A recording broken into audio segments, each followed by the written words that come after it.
This is Analog Spectrum. Has anyone seen our induction invitation into the Podcast Hall of Fame? Oh, it must have gotten lost in the mail.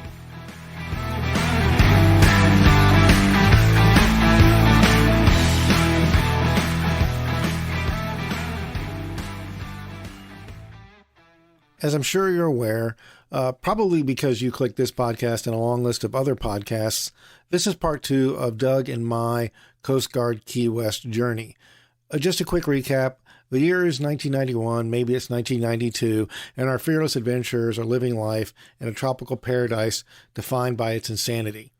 They are currently considering one of their co-workers and companions who's about to head out into town on a 2-day pass to enjoy a celebration of his 21st birthday. Also, as a recap and reminder, if you're easily upset or you're just looking for a reason to be offended, now would be a good time to turn off your favorite podcast app.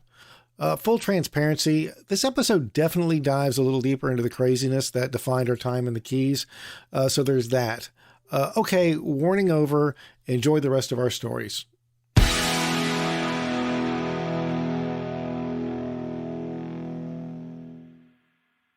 Let me interject real quick. Okay, just real quick. Because Dave has an arc, right? Okay, yeah, he does. And I think probably the thing with Dave is, and maybe we'll get into this a little bit more, but just to kind of like set it up. Yeah, Dave, you mentioned how he kind of spiraled. I just think he was the prototypical, grew up in, he didn't grow up in a small town. I knew he grew up in Texas, so, won't say too much, but it wasn't a small town. But it just suddenly, like, he was a bird out of the nest, right? Yeah. And so things started to spiral, yes. Right? And I will tell you right now, he was one of our CDAR clients. Yeah. And we'll kind of get to that too. But yeah, he went off the hook fast. Yeah, he did. But we just kind of watched, and I like Dave. Yeah, so do I. It was great. I really did like hanging out with Dave. But we just watched. But also in the previous podcast, I mentioned, we didn't indulge, me and you, in a lot of the Key West lifestyle. No. We just kind of watched things from a distance, and we're like, holy crap. Yeah. Dave is that holy crap. He's one of those holy crap guys. Oh, so anyway, 21. So he's turning 21, and he puts in a chit to have the next day off or a couple days off or something like that. Married too, by the way. Down there with a wife. Yeah, and his wife was nice. I liked her too. Anyway, so he put in a chit to have a couple of days off, turned 21, going to go down to Duval Street and all that stuff. And I counseled him because by now I was a CDAR at this point with you, Mm-hmm. And I told him, I said, Dave, just be careful, man, because it's crazy down there. Oh, no, I spent time down there. I know, da-da-da. I'm like, okay. So, oh, shit, man. I don't even remember that I think, yeah, sure, take the day off, take the 2 days off, whatever it was. And I don't remember how this came to be other than... He came back into the galley a couple days later. And so, of course, I'm just asking, like, hey, how was your birthday, Dave? Oh, man, it was crazy. I'm like, what are you talking about? Sorry, I got to get my breath for this one. He shows me this picture of him standing behind Nina Hartley, who was a famous porn star at the time. Mm-hmm. Smile on his face as big as you could possibly get. She's sitting on a chair in front of him, legs spread wide open, nothing on but her birthday suit. And he's got his hand wrapped around, giving on his gang sign or something, or like the devil fork thing with his fingers. Let's be clear. This is pre cell phone too. Oh yeah, this is a Polaroid. This is a Polaroid. He paid for this. Yes, he paid $20 or something for this photograph. Dude, I remember that. And I told Tony about it, and he's like, no way. So sure enough, he comes over. Dave's bragging, man. He's showing this picture, all these people. And he ended up hanging it in his locker, didn't he? It's the most graphically horrible picture I've ever seen, man. I was just like, but at the time. It was so funny, man. At the time, respect. Okay, I'm just kind of, because he got a picture with Nina Hartley in the nude. Yeah. And you're kind of like, what in the hell? Yeah. It's not something that I would want to do, but it is a challenge in all of itself. Yeah. And so I guess she was down there at like a club or something. And he was all in, man. He was all in. Yeah. And but that's kind of where it started with him. I think it started before that because he was drinking. He was drinking before he was allowed to. But I think once he got the license oh man, he was a compulsive person. He just did not have the ability to control himself. He was the epitome of what we're talking about. People go down there, and we saw that with other people on the galley too, and not just the galley, all people around Q, and it wasn't super common. But I think there's a lot of people that, like, using that term again, indulged. In Key West, there's a lot of people that overindulged, and we'll talk more about those folks. But without, and just try to keep it, light and humorous. It's hard sometimes, though. Yeah, because some of these people, they did just really destroy their lives. Oh yeah. We watched it in big ways. Yeah. And but Dave, that thing, and then there was just a lot, I always kind of described it. I just wasn't willing to sleep in the gutter. I just wasn't, and most of my time there, I did, I went out and had a few drinks and enjoyed But I think once you and I connected, I think we spent most of our time, I think we were both super busy, but we spent most of our time trying to avoid those traps, for one. Right. But then when the Sega Genesis came out, that's all we ever did on our off time is play video games. We played video games, But then we ended up, like you're talking about, just to kind of close Dave out, we because of everything that kind of played out with him, we got him into treatment. The way treatment typically worked, he was diagnosed as addictive, alcohol addiction, being alcoholic. And so he went into, this is funny, he went into treatment, and treatment was typical inpatient treatment, just like you see on intervention, right? Right. And when he came back, he was all in. And that's the way Dave was. Yeah. He had addictive personality. Yeah, there was absolutely no middle ground. Yeah, so he was all in with his therapy, and he actually found religion, and then he wasn't fun anymore. Yeah, that's true. That's totally true. Yeah, he wasn't, he suddenly was all in, and God knows he probably isn't that way anymore. God knows, but and there was other people there's other individuals you worked with, Greg being one of them, where and there's things that aren't funny, but there was people that were down there that worked, and their spouses went off the rails, and we didn't treat those people, we didn't treat the spouses tragically, but you had people work together like that, and there was kind of bringing it back around to Greg. He ended up moving in with that guy. Yeah. So he was married, but he had I think it was an on and off again relationship with his wife. I think she threw him out and he came back, whatever, back and forth a few times, whatever. Stuff like that, I guess, happens. But he was, gosh, man, I don't even know a word to describe him. I don't think he was crooked, but I don't think he was maliciously crooked. So he was loaning people in the galley money out of the government safe and just writing a piece of paper saying IOU, right? Right. So that's one half of the problem. The other half of the problem, he gave everybody the combination to the safe. Yeah. So if you wanted to go in there and take your IOU out and not pay your money back, you could.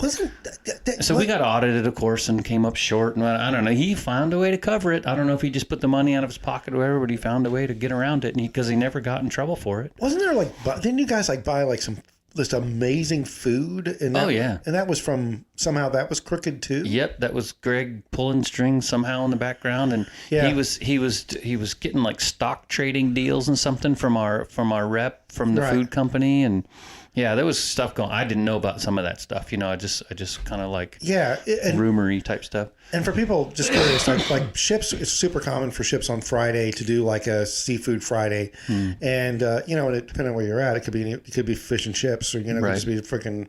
In some places, they have lobster and steak, and I was going to even mention that back when you were talking about Petaluma. That was a big draw of Petaluma was Fish Friday. Fish Friday, because it was a feast. Yeah, it was insane. It was the most impressive. So the way that works is you get allocated a certain amount of money per person that you're going to feed, right? And when you're on a ship, that's a static number, because you got the same 212 people on the ship today as you had yesterday, right? Right. Hopefully. But on the shore stations, that varies a lot, because Tony, working in the galley, might decide that, we have a conference and I'm going to invite all these guys back for lunch from the conference, right? They're all coasties, so they're all allowed to eat in the galley, but now all of a sudden we've got 5 more mouths to feed. So it was always a challenge to predict your numbers correctly. Right. Well, I think one of the things that Greg was doing was he was inflating the numbers that he was reporting by falsifying documents saying like, okay, so you had to sign in, right? When you came to eat food, sign in. Yep, Tony, here I am. Right. And so he would just put a bunch of fake names on there. And so we're building up this extra amount of money. And then he could do this, throw on these big whatever feast and spend all this extra money on food. I just remember, I know basically defrauding the government. Yeah, he was. And I just remember, like I said, I remember him living with a bunch of strippers. Yeah, so that's where it ended up. That's what I was going to say. So he was on again and off again with his wife. Yeah. She was a bartender downtown at Rick's, which is right across the street from Sloppy Joe's. Right. And she was pulling down $1,000 to $2,000 a night in tips. And this is back then during spring break. And so she didn't need him. She was fine on her own. And I actually kind of liked her. She was kind of crazy as well, but she was very fun and friendly. But when she finally booted him out, he started drinking a lot and then didn't show up for work one day. Mm-hmm. And the chief's like, hey, man, you seen Greg? He's like, nope, beep him. Okay, beep, no beep, beep, no beep. And he said, all right, well, go to his house. You know where he lives. Go to his house. See if he's dead or, he's coming to work or whatever.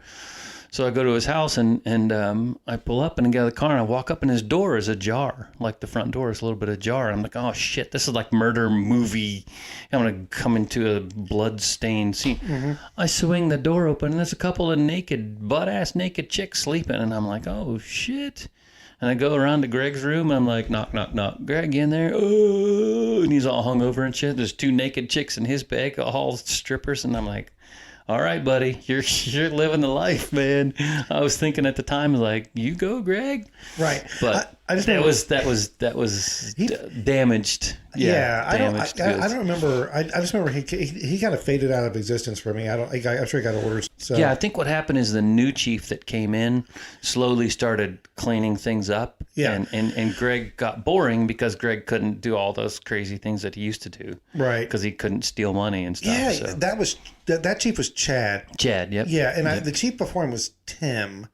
Tim, yep, that's correct. And I liked Tim. Yep. As a matter of fact, I liked Tim. He was the old school guy. Yeah. He was great. Yeah, he was. Yes. Real by the book and everything, but also very nice and fair. Yeah, both those chiefs were great. Yeah. Yeah. But Chad was good too. awesome. Yeah, he was a great guy. No, he was really good to work for. They were squared away. Yeah. They were both very squared away. And but I think Tim was blind. He was so on the retirement path. Yeah.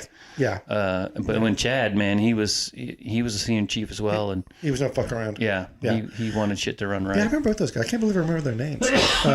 Me either, because I couldn't. Yeah, but and also, by the way, not the Laguerre, the Mohawk. Just FYI, Mohawk. The Mohawk.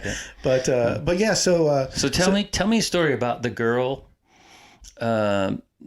Oh gosh, I can't even remember. Her name is on the tip of my tongue. She was one of our CDAR clients she knocked on your door at 2:00 in the morning at some point. Oh God, I don't know if I want to tell that story. Tell it. I want to hear it. I remember. I know exactly who you're talking about. That was weird. Oh God, that's weird. So here's the name that popped into my head. Don't say it. Here's the name that popped into my head. This is not her name. No. Terry Garr.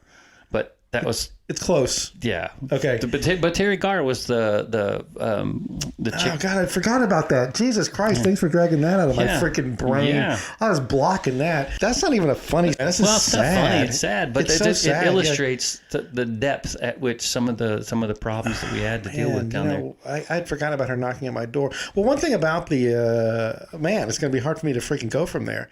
The one thing about it was to kind of explain. You had the barracks on Key West. Right, and it had been built, but it couldn't house everybody. But it was huge. It was a big barracks. Mm-hmm. And so you had this. You had I don't even forget. Probably the Master of Arms. I don't know what it was called, but there was an office. Security handled it, mm-hmm. and security was run by old boatswain or old warrant, and a couple boatswains. They handled the housing, and the housing down there. I ended up with like a very odd, almost like a tree fort kind of house. It was just a little dumpy duplex, like I said. It was not a duplex. It was 4 units, but And then there was also like an apartment complex over near the beach.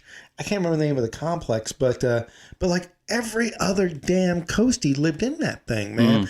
That's where Greg was. Cesspool, yeah, but it was newer. But it was like, barracks. That's where the wife swapping was happening. All that kind of weird stuff. Hey, that was also happened on Sigsbee too, by the way. That's true. Yeah, I got stories about that I probably not tell. But anyway, so I had to say, Allison, there was a non-rate, and honestly, if she's listening to this now, I doubt it. I really 100%. If one of the 7 people that listen to this, it happens to be her. We got her treatment, and I felt like, again, being young, and she seemed to like be getting her life together. Yeah. Like she was going to be a success story for us. She was a success story, right? Yeah. And I think I think you were away or something, and I had to do her check-ins, because what happened basically was, if you accepted treatment, all that, you went through treatment, you had to check in with one of us on a weekly basis. Yeah. Sometimes they made you take medication or whatever. So we just checked in. She was on medication. Yeah, she was. I know she was. She was on medication. When you came to the CDAR once a week or whatever your appointment was, you had to check in, and then we had to ask you all these questions. How's it going? Tell me, you got any problems? Have you fallen off the wagon? Are you taking your medication? All that kind of. It was just basically just to check in, right? Like almost like a social worker type of deal or whatever.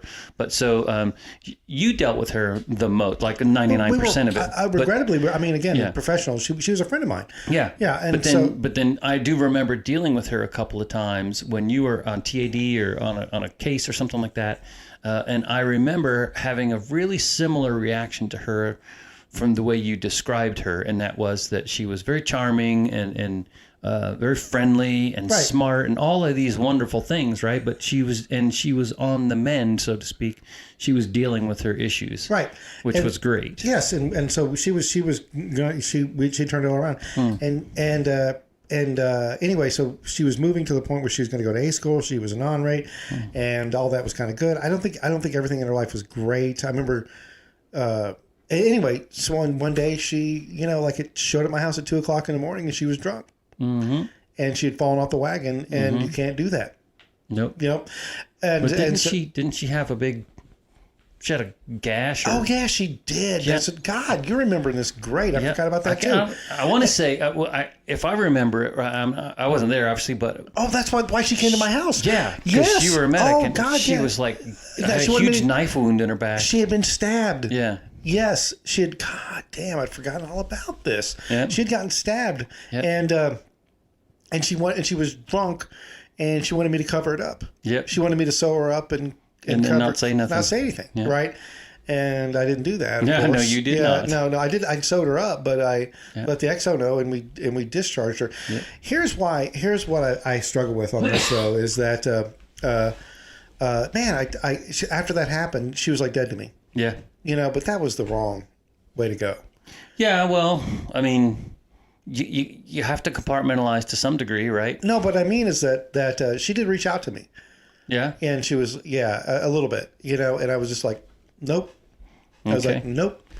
But I don't know why I was that way. I don't know why I was that way. I mean, as a friend, I should have been more like, I'm here to support you. I don't know, man, because I'm kind of that way with some of that as well. It's like, as far as I'm concerned, like the way I live my life, and it was the same back then. I remember having this attitude almost my entire life. Yeah. I will be your friend. I will bend over backwards to help you. I'll give you my stuff, whatever. I'm very generous, and I'll share, and I'll help, and all that. And if you make a mistake, I'll forgive you, no problem. But if you screw me on purpose, we're done. Sure. I have zero tolerance for that. And I think that somewhere in your brain that was she disappointed you because she let herself down. Yes, but I think you were rooting for her, right? Yes, but she was an addict. It was there's nothing. Yeah, I understand. Yeah. So that really, I mean, and I'm not going to say it wasn't her fault. I'm just going to say that those things, people fall off the wagon. Yeah, you know what I mean. Yeah. And I could have been a better friend. But I think I agree with that. Yeah, I agree with that. But again, young kid, didn't know what the fuck. Yeah. I remember pushing back against her when she reached out again, and at the time I was like, "That's the way it is. Fuck her." Right. Yeah. But now that is one of my regrets in life. Yeah. Is that I did that. You know what I mean? That I didn't. But I had forgotten all about the whole thing. Yeah. Wow.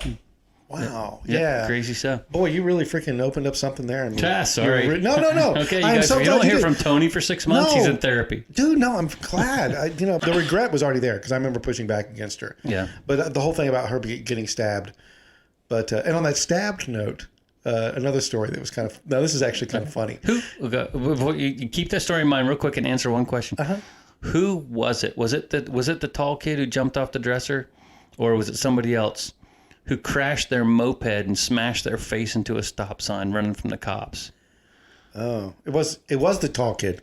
Was it? It was the tall kid. They rented a scooter. In Key West, you could rent scooters. I guess you rent Harleys nowadays. They call them like suicide bikes or something. Yeah, people dying on this thing, something right. He probably ran a stop sign or something stupid, and the cops were chasing him. He was trying to get away, and this guy was a doofus in every way, shape, or form. Yes, he was. And he crashed into a stop sign and smashed his face into the stop sign. No end to the entertainment. So no, it was. I'm pretty sure it was him. I vaguely remember that. Yeah. Again, nameless. We're not going to name any names, but there was another guy that we got treated, and if anybody knows anything, and I kind of feel guilty that we're kind of knocking on people that have problems. No, man, this is a long time ago. It was, but again, and it was part of our experience, right? And I will tell you right now, and just one little caveat, one little disclaimer. I understand that addiction is nothing to joke about. It's not. It's serious all right, stuff. It is serious stuff, but also you sometimes I can tell you definitely, and I mean this from the bottom of my heart. As a medical provider, as an example, sometimes you find humor in situations because it is a self-defense. It's your own defense. Yeah, it's your way of coping with things, right? Yeah.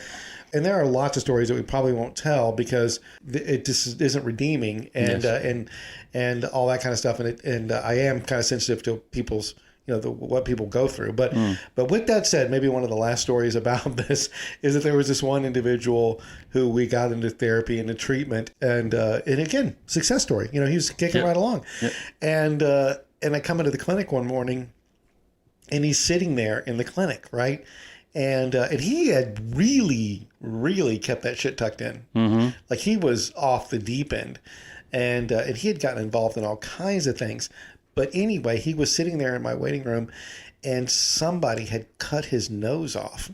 And so somebody had taken a razor and cut his nose off. It's like Cuban gangster stuff. Exactly. And he had taped that shit back on with Scotch tape. Oh, shit. So anybody listening to this right now, like if somebody cut your nose off, like what are you going to do? Yeah. Like, are you going to go to your corpsman at some little rinky-dink clinic in a Coast Guard base? The reason he had done that was he was also on crack. Oh, shit. And so he was cracked up, nose off, Scotch tape. So, nice. So I was like, oh, even now, if that happened to me, okay, I would be like, I'm going to need a minute. Yeah. Allow me to compose myself. Exactly. Let me unpack this, figure some shit out. So. But there he is, and I remember and he's just kind of like, can you sew my nose back on? And I'm kind of like, I can't. Look, for one, like I've had people that have a cut on their forehead, like that maybe, and I'm still kind of like, hey, this is your face. I don't know if you want me to fuck with it. If it's, I'll be very honest with you. If it is a young woman, I won't touch a face. Yeah. Okay. Yeah. But I won't sew on a face. Yeah, I got him over to the hospital. Man. Yeah, crazy. Yeah. But that was a Key West experience. You know. There was one other guy we had, and I can't think of anything other than this. That we worked a lot to just get people, and there was dozens and dozens of people. We were mild. Yeah, then we got care. But there's that one guy we had, and I swear to Jesus, we could not get that guy into care. He was pushing back. He was just he was dodging left and right. He was so dramatic. He got married. Like we were like, okay, you were diagnosed. Here's your date. Yep, you're going to treatment, and we should send him to Norfolk, Virginia. Yeah, we sent him to Norfolk for treatment. Yeah, and it was. And honestly, I don't know, but he did not want to go. He did not. And he got married. He was very dramatic. His wife got pregnant, and this was all happening like in 72 hours. I'm married. My wife is pregnant. She had a miscarriage. I was like, God, jeez. And I remember meeting with the XO, and and his supervisor. And the supervisor was this old salty warrant, he was like from Philadelphia, and he was like every other word was like fuck or shit out of his mouth. And I remember him we were talking about this guy, and this guy says, I don't care this kid, I'm not getting in the mud with him. I'm not getting in the mud with this guy. Just get him into treatment. And I was like, I like that expression. Don't get in the mud. Mm-hmm. Okay, I get it. I know exactly what you're saying. He's like, if he doesn't go, we kick him out. And damned if he didn't go, man. We kicked him out. Yeah. Yeah, I mean, I think he did end up go for like a minute. And he. He's not the guy who they had to land the plane for. Maybe. What was that happen? Remember when you went to detox on the plane on the way to treatment? It might have been him. Yeah, I don't remember if it was him or it was the telephone tech guy that we booted out at 19 and a half years. It was the guy we're talking about now. Yeah. I just remember getting that I don't think you called me. I think you came to the galley that next day and said, "Oh yeah, we finally got so and so into treatment." Yeah. And we got him on the airplane, and halfway up they had to emergency land the plane because he's going into detox. Oh yeah. Like they landed in Georgia or some shit. Yeah. And he didn't complete therapy. Yeah. Okay, so that story though, that individual, the reason I want to talk about that individual is, and if anybody does any research, this is maybe get us in trouble. I don't know, but don't get in trouble, Tony. Don't get in trouble. I will just say that there was I'll leave it at this. There was a famous like mother killing her kids. Okay, like one of those things, right? Mm-hmm. And it was just one of those on the news, made TV shows about it, like whatever, Last 48 or something. Yeah, Trial of the Century. Yep. And so it was just like you couldn't. Well, I don't know why this is funny, but I laugh because it's morbid. But it is. Well, I know why it's funny. So because we knew this guy. But I'm watching the news, and so I guess they never could find the kids. They couldn't find the bodies. The remains. Right? Yeah. They couldn't find the remains. Okay, and of course it was in Florida because everything's in fucking Florida, right? And so they find the remains. It's like 10 or 15 years later, right? No. This is kind of like in the years it was going on. Oh, I thought this was much later. No, this is like in the year it was happening. Uh-huh. So somebody finds the remains, and I'm watching the news, and God damn it, if the guy that found the remains is that guy. Yep. Is that freaking guy. He's on the fucking news, right? Yep. And this is pre social media, internet, all that kind of stuff. Right. Well, the internet was around, right? But I like send the news clip to Doug. I said, Doug, you remember this guy, right? And I swear this is what makes me laugh, is Doug like called me up and he goes, you know that guy killed those kids. Yeah, you know he did it. You know he did it. That was the guy, man. You don't accidentally stumble onto it. Oh, dude, it was just one of those things where like he found the remains and like he said he has his 15 minutes. Yeah. And Doug was like, somehow he's involved. Yeah. Somehow he's involved. Dozens and dozens of probably FBI agents searching and they can't find it. And this dude stumbles onto it. This guy basically trips over the bodies. Yeah. And also the whole trial anyway was that freaking show trial fucking bullshit that like it wasn't. It was obviously massively tragic, right. But and I'm not going to get into it because you got people can figure it out, right? Yeah. But with that said, it was just a show trial, right? Yeah. And that's the way this guy was. Yeah, that's the way this guy was. Yeah, there was some people down there that were. Yes, man, I know. But let me tell one story. I may have touched on this in one of our previous things, and I'm not sure. The thing I want to say about the whole Key West experience is that. There's moments as you get older, you realize this. When you're young, you're fucking stupid and don't know. But as you get older, you realize there's pivotal moments in your life. And I would say that 3 years was collectively a very pivotal moment in my life. Right. But on a broad sense, right? So there's a lot of things that changed for me. But on a really personal way, that when I was in Key West, I had an experience that was probably the single most important experience in my life, and this goes above marriage and childs and all that stuff. It was CEDAR class. I went to CEDAR class, and I think I've told you this story before, but it was up in Norfolk, and your class, when you go to this class, it's a mixture of classroom learning, right? And then also some experiential stuff.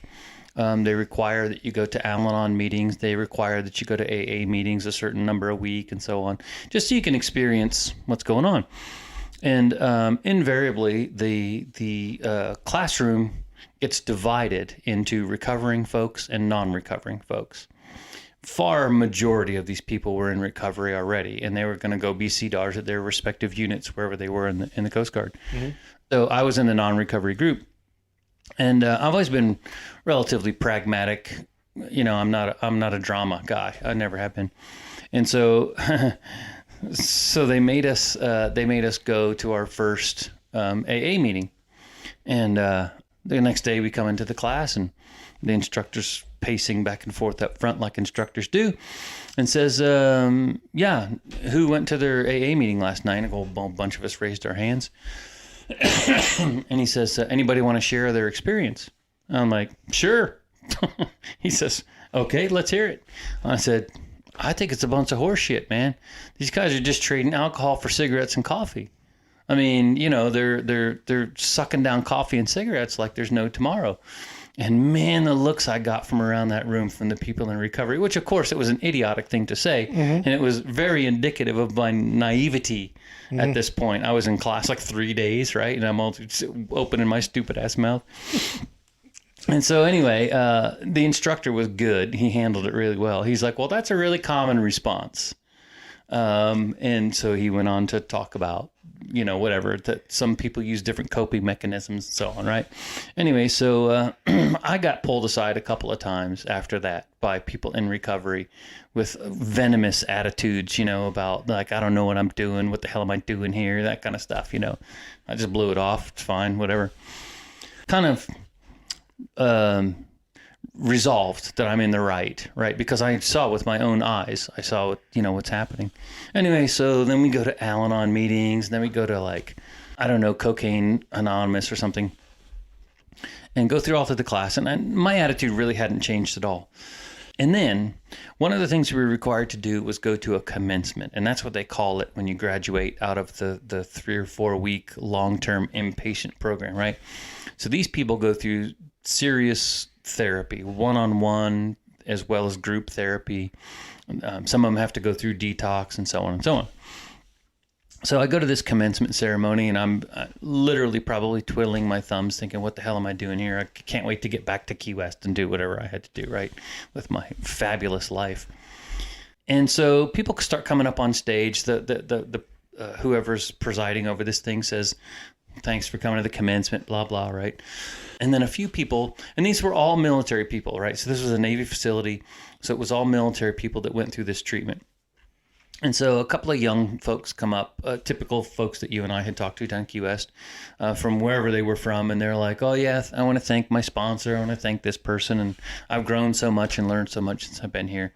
Really, really stereotypical cookie cutter type stuff. And I'm bored, ready to go, and then this Navy lieutenant gets up, and he was the highest ranking guy that was there, which caught my attention at the time.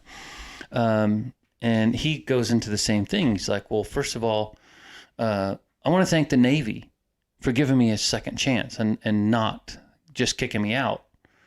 And then I look, and he's got wings, so he's a pilot. This is a Navy pilot. Even I don't care if you're flying P-3s. If you're a Navy pilot, you're a badass.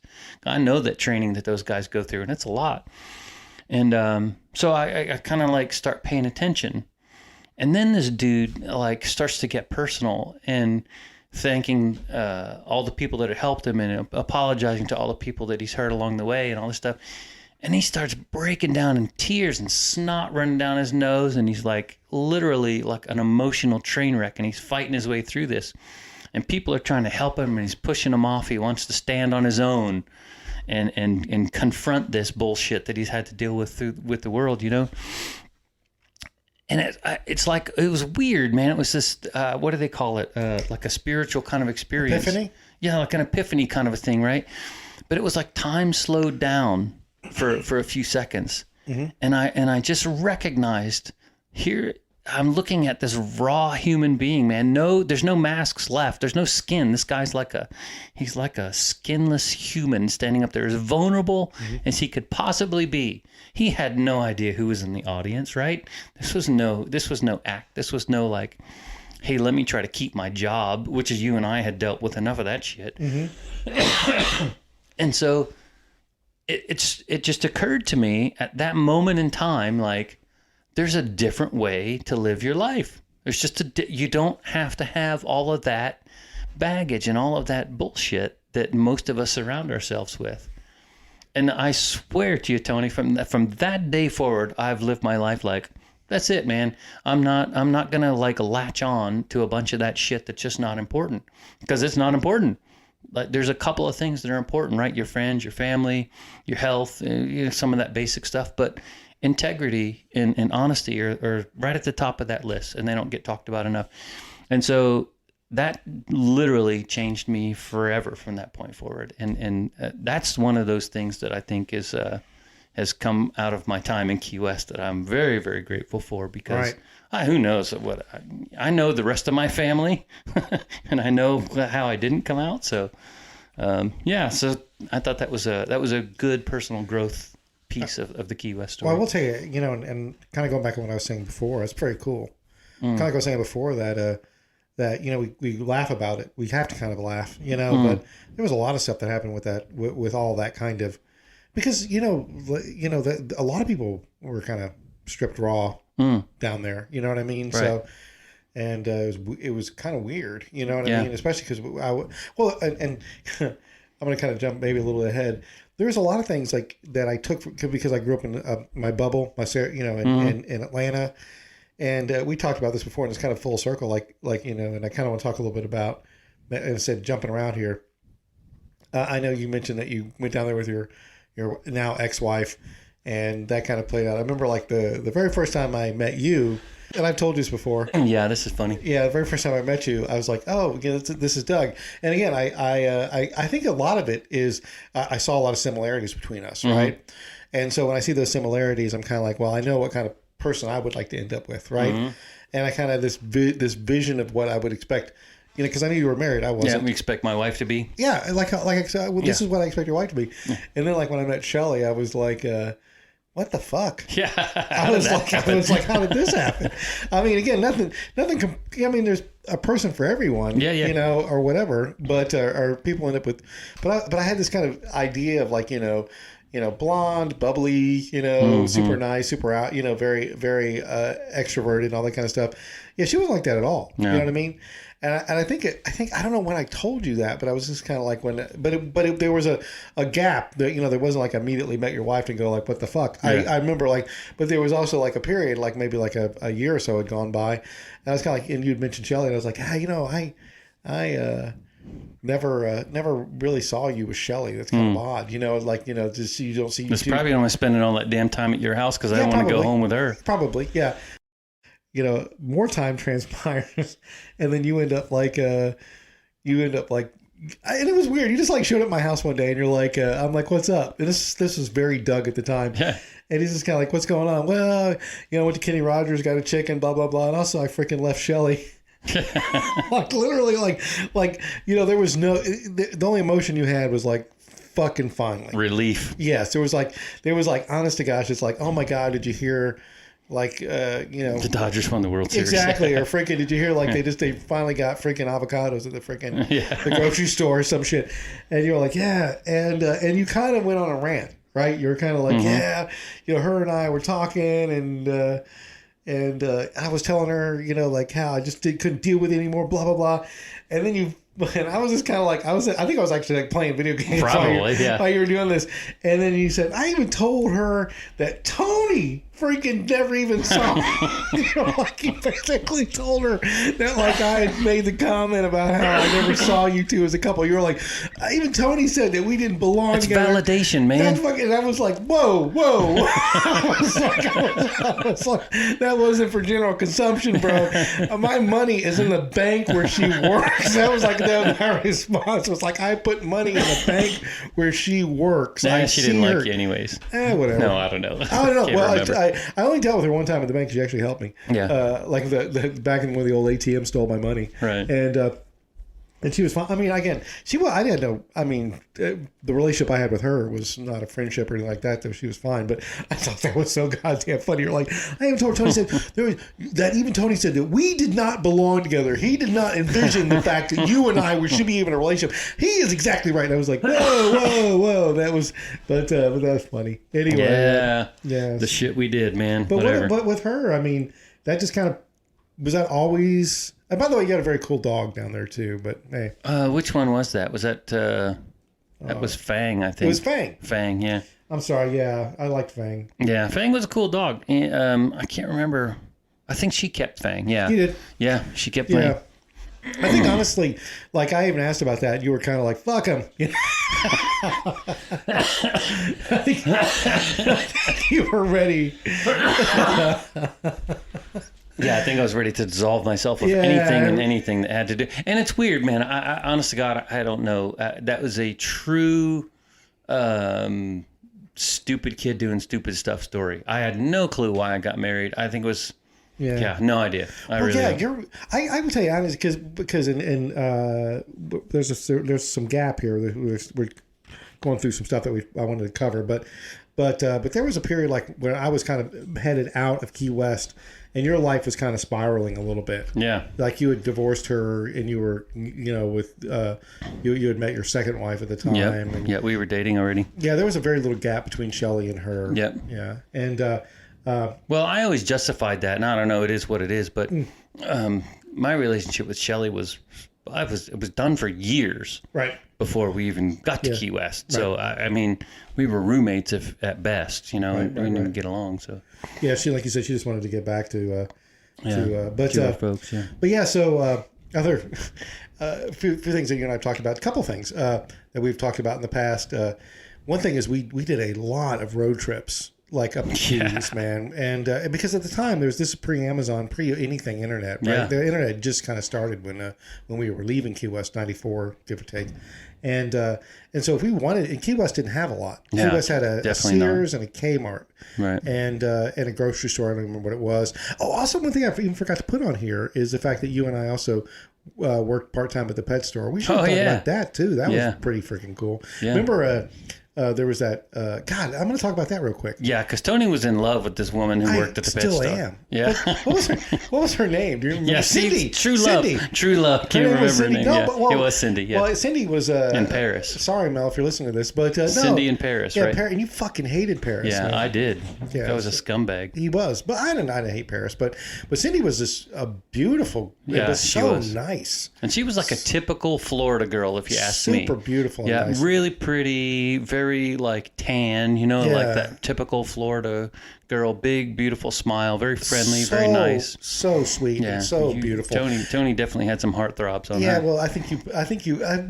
I liked her as well. No doubt, but not like you. I mean, you were. Yeah, Tony was. Yeah, dragging his tongue, which is Hey, man. No judgment, dude. No, she was gorgeous. Well, and again, I didn't hate Paris, but Paris definitely. He got, what do you call it? He traded up. Yeah. I mean, she was way out his. I think that's one of the reasons I didn't like him because he didn't deserve her. He didn't deserve her, and he didn't treat her very well. Yeah, and there was Michael there, and also I got real big into birds there too, and fish. Yeah. And a couple. Michael was the owner or the manager of the pet store. Yeah. That was a great job, great part-time job. Yeah, I loved it. Yeah, and I left there. I don't know if you remember this, but I left there, and then I went and worked at the record store across the across the mall. I forget what record store. You remember that? It wasn't Spencer's. It was one. I don't remember. Something like that. It was a chain, but it was a chain. Yeah. Yeah, but you and I got crazy into. I mean, you were already. I think both of us were crazy into music, man. We were buying CDs like crazy. Yeah, no, for sure, because I had money. Yeah, and but the pet store and I hung out with them some. They were great, Cindy and him. And we're naming names. Sorry, but very unlikely either one of us ever going to hear this. But yeah, and. I got into birds. My wife at the time, and we hadn't talked about her at all. My first wife, I met her in Key West. We weren't married at the time. She ended up getting orders to a Loran station. Left one person, came back a different person. Same, and it's funny because again, you and I talk a lot about what our friendship is founded on, and some of it is the fact that we have very similar experiences, not by choice. It's just the way it is, right? And so I did the same shit, dumb stuff. Should never have married her. I'm glad I did because it got me to where I am now. But same thing, loveless marriage, all that kind of stuff. But she had a bird that she'd gotten in actually in Alaska, believe it or not, a parrot, cockatoo, and so I to kind of respond to that, I bought a bird in Key West. See, did you get him as a hatchling? She, yes. Peavy? Yeah, Peavy. Yeah, she and well, again, life regrets, man. And when we ended up getting divorced, I left the birds with Melanie. God, I'll edit that shit out. Yeah, Freudian slip. No, God, not at all. Not a Freudian slip. That was just a slip. I love my wife, but I left the birds with Kathy when I got the divorce, right? And so I regret that because I loved Peavy. I loved both of them. Right. You know. You want another one? I know you've got. You want one? I got one. All yours, bro. I'll bring them over tomorrow. Do I want one? Yes. Am I going to get one? No. No. I love them. If nobody's ever had, but I honestly I don't know. I don't. My only problem is that they're too intelligent. Well, and I think that maybe the real problem is that I'm somewhat selfish because I don't have any problems feeding him and cleaning up after him and that kind of stuff, but. Right. It's never ending. He's bonded to me, right. And I swear to God, I cannot walk from one room to the next without him following me. Right. He's like always, right. And he sits on the sofa behind me, and he scratches and he pecks and he hits me in the head, and I'm just like, dude, just fucking leave me alone for 5 seconds, man. Right. Well, that's why. And after he does it for so long, it's like I can tolerate none of it anymore. I can't even have patience anymore. Yeah. So I feel bad for him. But anybody with no experience with birds understand that they are for one excruciatingly infectious. Yes. Affectionate. Yes. They love. Yes. They want to be loved, and they are extremely smart. Yep. So if you got no experience with a bird, you want to try to get a finch. Yeah, and they are like the toddlers. They will. So that's what I used to say. Mine was like a 2-year-old crack addict. Like changes his behavior in 2 seconds flat, and you never know what the hell's going to come out. Yeah. And so I actually had a period in. As far as the Key West period, because I had Peavy in Key West, and I actually had to take her to Virginia because this is a whole other thing we're not going to get into. But I moved. My next station was in Yorktown, and you're in this place where you get orders, and now you're kind of like, okay, I got to make everything work. You get like 6 months or whatever, and I took the bird up there and left her with Kathy, and then I came back to Florida. And when I came back like 6 months later, man, that bird was happier to see me by far than my wife. Yeah. Like literally, that bird was like losing her mind just to be close to me again because she was bonded to me. So the fact that I left, and when I ended up getting divorced from Kathy, I knew I could not have a bird. Right. Okay, because I was going to be single again. Right. And you can't have a bird and start looking to get remarried. Right, you know what I mean, or whatever. I knew that's where my life was going.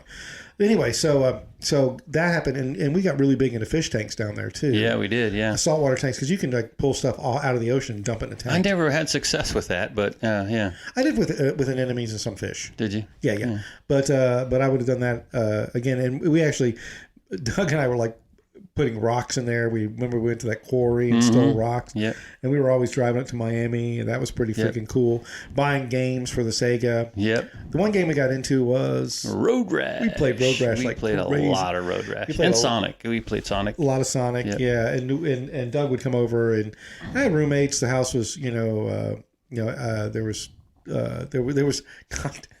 was one guy. He was an MK. I remember his name now, but I won't say it. And he ended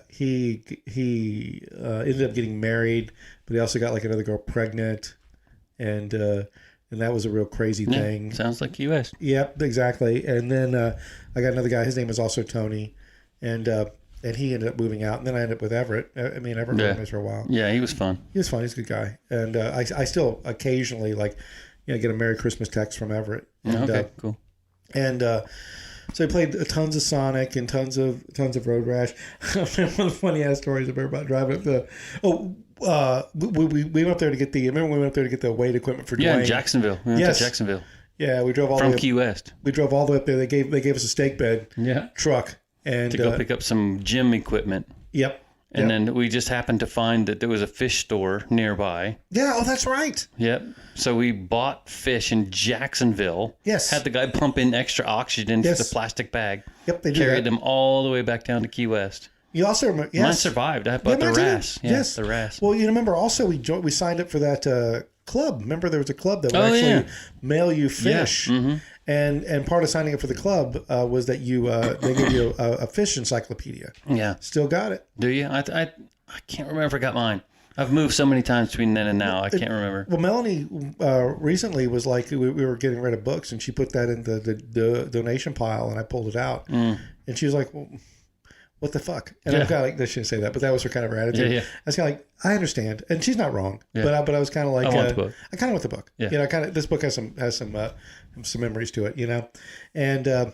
So you ordered fish and you get like 15 fish, and I think all those they didn't do great, but they gave you a fish encyclopedia. It was very cool. But we got that, and then real quick, we lived through Hurricane Andrew. Yes, and we drove up one time after Hurricane Andrew, and that was crazy. That was a nuts, man. Yeah, that. I always tell the story. I've told the story many times. I remember you and I drive because we took my Camaro and cranking up Boston. Yeah, we were jamming Boston on the way up. But I remember driving when we get past when you start going north out of Key West. You go about halfway, you hit Marathon. About 3/4 of the way, you hit Isla Mirada.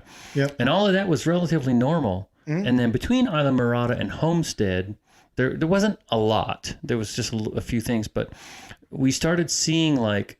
Trees leaning a little bit and power poles leaning a little bit. And then we drive a little further and then they were leaning a little further. And then just before we got to Homestead, some of them were actually snapped and broken. And then we rounded that corner into Homestead and it was like a freaking war zone, man. I mean, I had made that drive so many times because my parents lived up there. And there was a restaurant with this big ass pirate ship in a fake lagoon, and that was gone. The trailer park gone. It was just like gone. Right. And then remember, you could see right through the Holiday Inn. I do remember that. That was driving shocking. On the freeway. You could literally see straight through the Holiday Inn. And Homestead was an Air Force base, a big Air Force base. Yeah.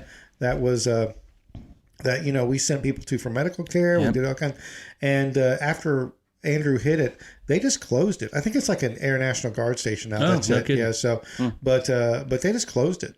They were done. It was so devastated they just bracked it. Yeah. And too much to rebuild. Yeah, that was crazy. And we still had water, but Key West was without power. For like a long time. Yeah. Or phones. Yeah. And that's why we went up there to call everybody's parents. Yes. Right from my dad's house. Yes, that was one thing we did. We had to do a couple things. Yeah. And But I tell you, okay, so you can kill me if you want, but this story always cracks me up. There was one time, and we did a few of these. I remember one time I spit the gum in the fur coat. Remember that? Oh, yes. Dude, we were walking through the mall and I was blowing a bubble. There was a woman in front of me, like it's an expensive mall in Miami, and I was blowing a bubble and I spit the gum out and it's laying right in this fur coat. And we were like, woo! Yeah, detour. I know. If it's fake, if it was real fur, she deserves it. But the other thing, we were in that mall, and I remember my ex-wife. Had gotten glamour shots for me, and there's a glamour shots. Remember this? I totally remember. I still got the pictures. I do too. Yeah. And so I'm like, hey, Doug, man, I don't know what the hell we were thinking. I don't know, man. I don't even know. Okay, so I'm going to let you off the hook because I really actually don't know whose idea this was. I don't either. But we were both in. We were both in. We jumped in. We were full board. We're like, let's get glamour shots. It was like $50 too, wasn't it? It wasn't cheap for us. Yeah, for us back in the day. Yeah, so I still have the photos. I looked at them the other day. Yeah, I haven't looked at mine that time. They are not the thumbnail for this. They are not. No. We should totally embarrass ourselves and put them up. We should, man. Because my cowboy hat shot is a classic. You didn't keep the cowboy hat, did you? I don't have the hat. That was a loaner. I know. No. What I mean is you didn't. They told you what pictures to pick. Oh yeah. Did you pick a cowboy hat? No, but okay. I think it comes in like the proof, Yes. You get the proof, yeah. Because it was Scott. Oh, hell yeah, dude. That ruined me. That cowboy hat picture. Because they were like, hey, by the way, glamour shots are for chicks because they can do makeup and stuff. They just put a couple of pancakes. It looks just like me in clothes I would never wear. Yeah. You know what I mean? They're fine. Whatever. Yeah, whatever. They're stupid. Yeah. At the very least, they're stupid. But it was funny because they're like telling you, well, put on this, put on that, put on a bolo. Yeah. Whatever, So, and what is not a bolo? What's that thing called? I think it is a bolo. Yeah, bolo. Yeah. It is, yeah. And with Doug, they're like, hey, put on this hat. Put on this cowboy hat. Put on this cowboy hat. Cowboy hat. I'm not joking. It's a cowboy hat for like an 8-year-old. Yeah. I remember I look at Doug and I go, don't put on the cowboy hat. You lie. You bitch. You didn't say that. You just looked and laughed the whole time. Dude, it was the funniest fucking picture. It's like one of those, you've seen those internet pictures of kids that look stupid for their senior photo. That's what it was like.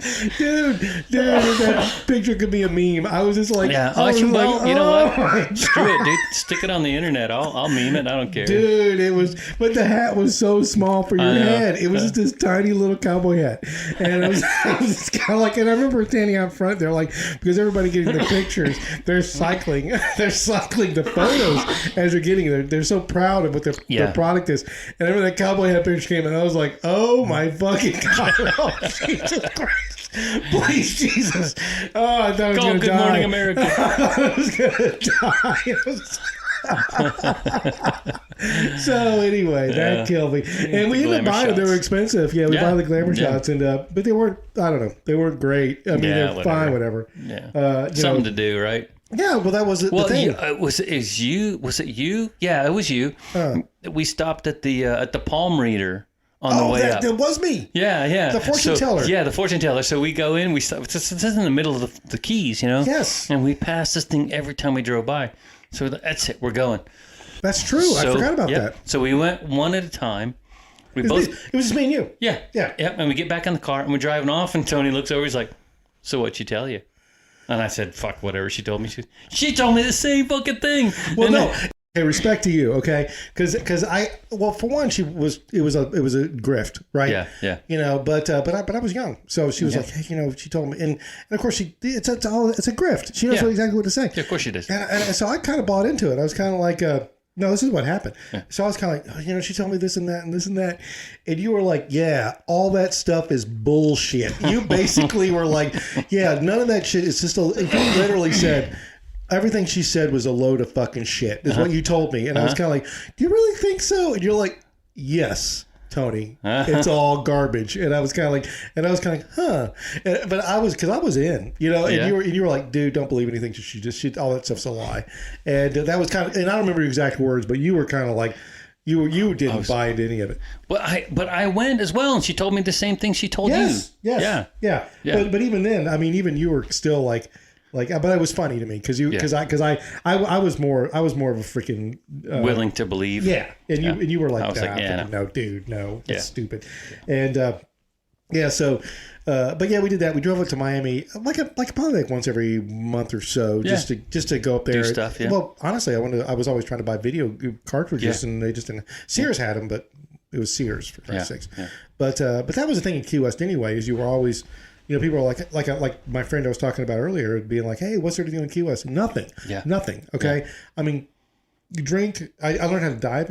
Me and Kathy learned how to dive, and I dove very little, but I did learn how to dive. Went fishing with. Remember Tony Summerlin? Yeah. Another cook. Yep. He was stable. He was a neat guy. He's a Texan. Yeah, he was stable. Yeah, he was married. Yep. Lived on Sigsbee. Yep. Yeah, we were talking about Sigsbee earlier. There was a Coast Guard guy whose wife killed herself on Sigsbee. Yeah, I lived 3 doors down from me. Yep, that happened. Yep. That's a pretty fucked up story. Yep.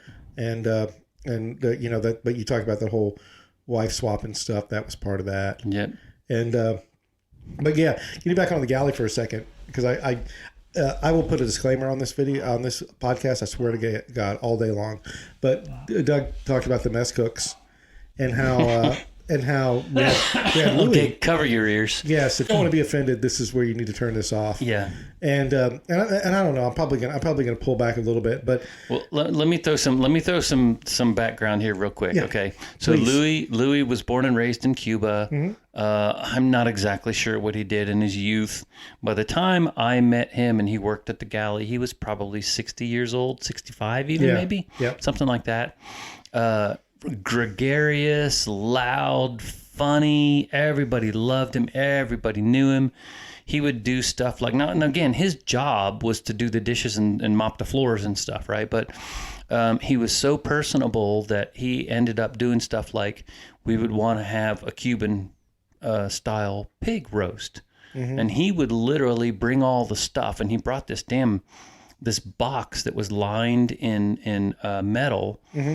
And we would roast the pig in that thing and cover it in banana leaves and all of that, and have this amazing roasted pig for the whole crew. Everybody on the base could come and have some. And immense amount of work that he put into this for no extra money. He just did it because he was a nice guy, but a colorful character for sure, and he had some interesting stories about growing up in Cuba, and I think that's where Tony was going.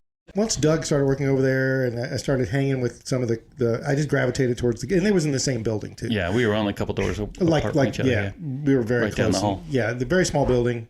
The galley was right there, so I'd get my work done, and there was a lot of stuff that happened down there, but I a lot of times I just gravitate over there around 10 o'clock. I think it was after sick call. A lot of times I'd go over there after sick call. Yeah, come and get a coffee or whatever. Yeah. And usually there would be whoever was on, because you were rarely in the rotation. You were kind of more of I was supervisor. Yeah, Jack of the Dust and all that kind of stuff, right?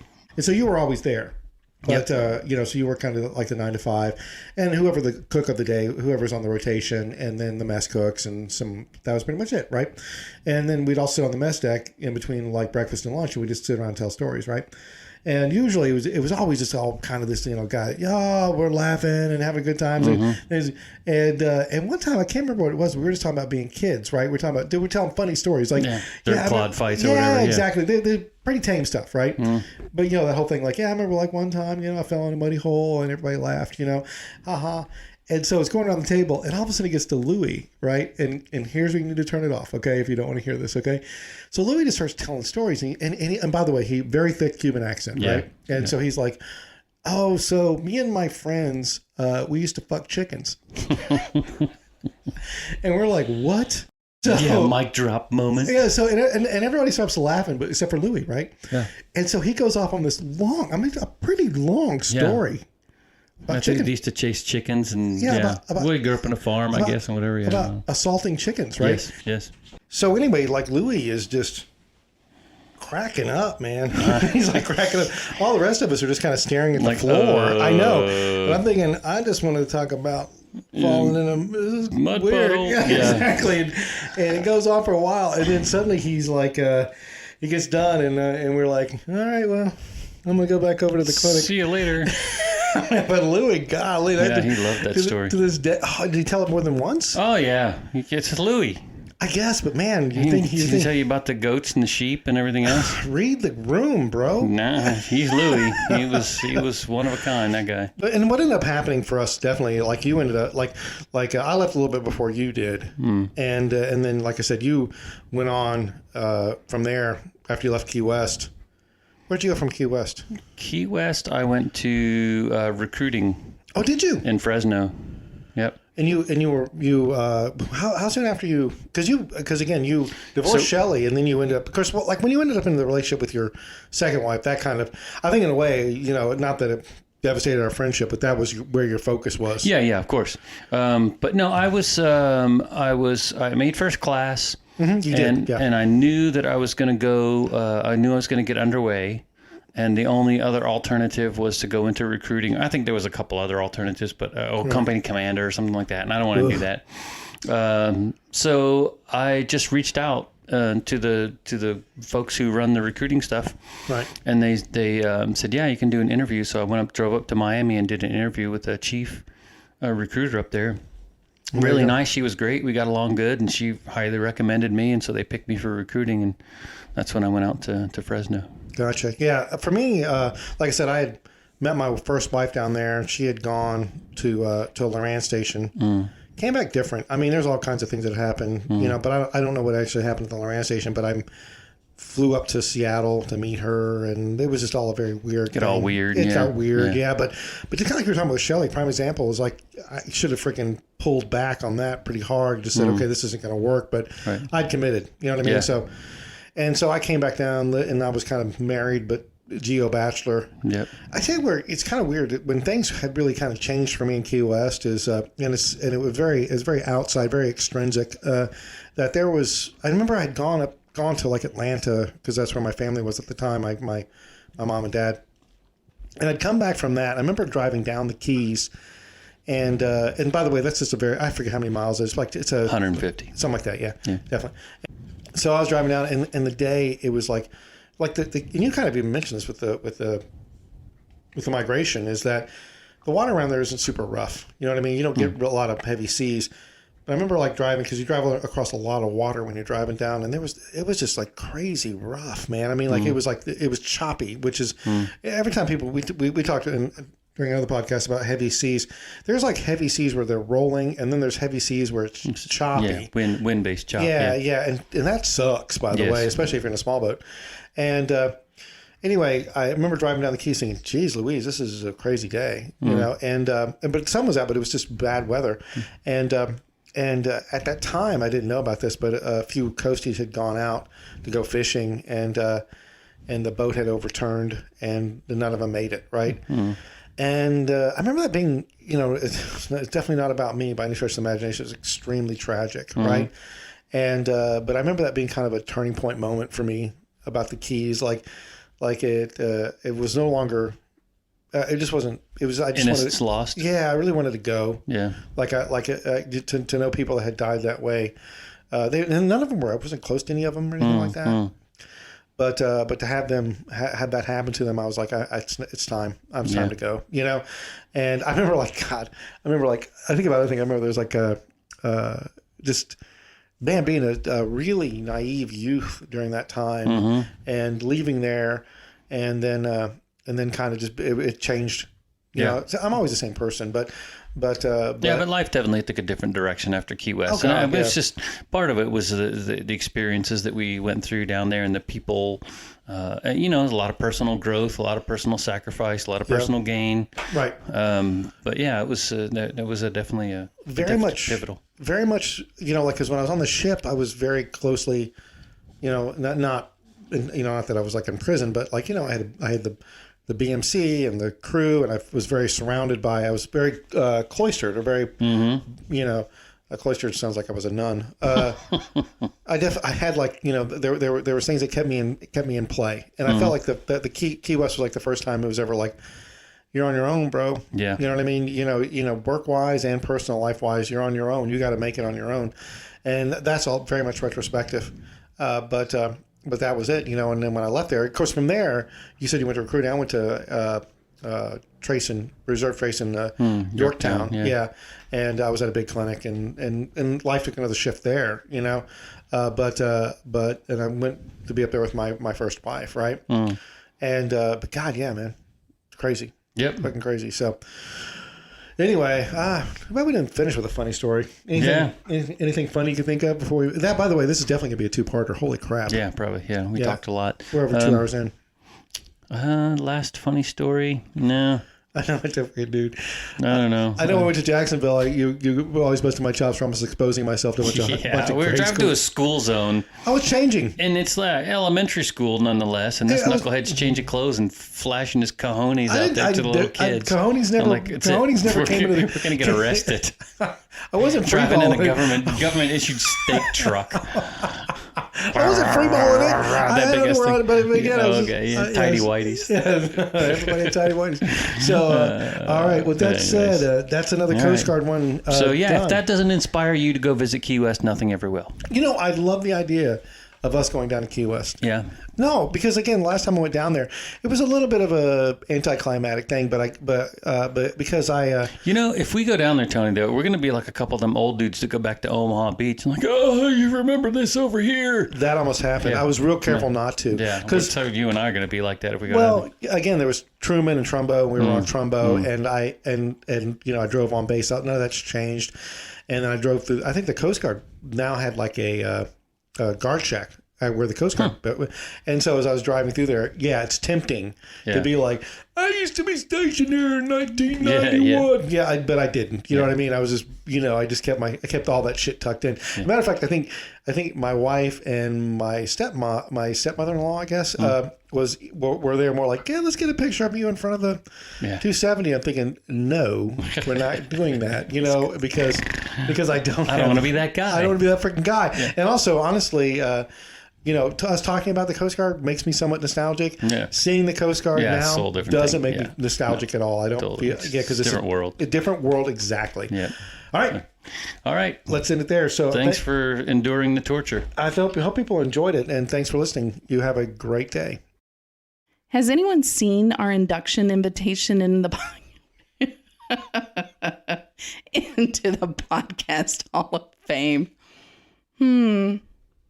It must have gotten lost in the mountain.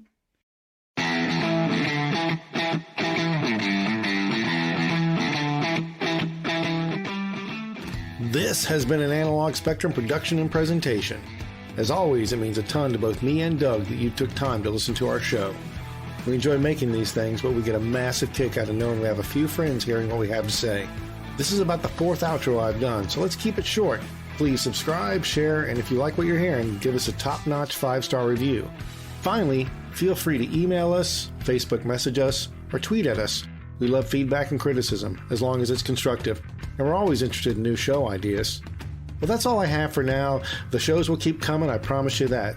Thanks again for hanging out with me and all of us at Analog Spectrum. We'll see you again soon.